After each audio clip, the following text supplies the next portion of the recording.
Here's where we're going to mention this qissa. It was narrated to us, and I sought permission from my brother and teacher, the brother Rashid Barbary, before I narrated this story to y'all. And I'm going to narrate the story, which he narrated to me, about something which occurred when he was in Damaj in Yemen. When he was in Sheikh Mukbil's camp there in Yemen, jinn possession was something that the people would see often. And they knew what it was. They can identify it. And we see it here, but a lot of people don't know what it is. So they call it other than what it actually is.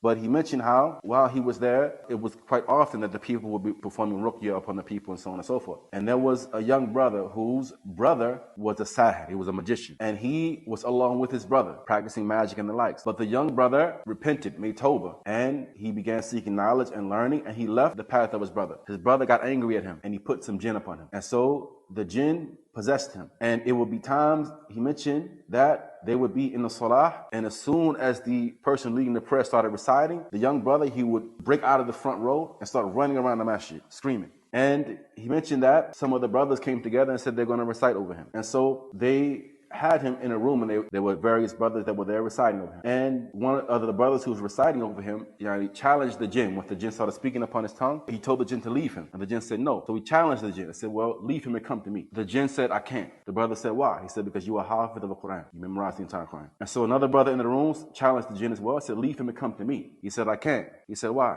He said, because you are also hafiz of the Quran. And there was a third brother in the room who was not hafiz. He said, well, I'm not a hafiz, leave him and come to me. He said, I can't. He said, why? He said, because you always say the morning and evening adhkar. And our brother Rashid, he mentioned how this brother who the jinn said that to, he would see him every morning in the masjid sitting still as though he's a statue after Fajr prayer, saying his morning adhkar. Every morning. All right? So this is an indication that being upon your adhkar, the adhkar of the morning, adhkar of the evening, adhkar when you enter the marketplace, adhkar when you put your clothes on, when you take your clothes off, when you use the bathroom. You're constantly in a state of protection from the likes of these issues by the permission of Allah Tabarak wa Ta'ala. So the morning and evening adhkar, they are a protection by the command of Allah.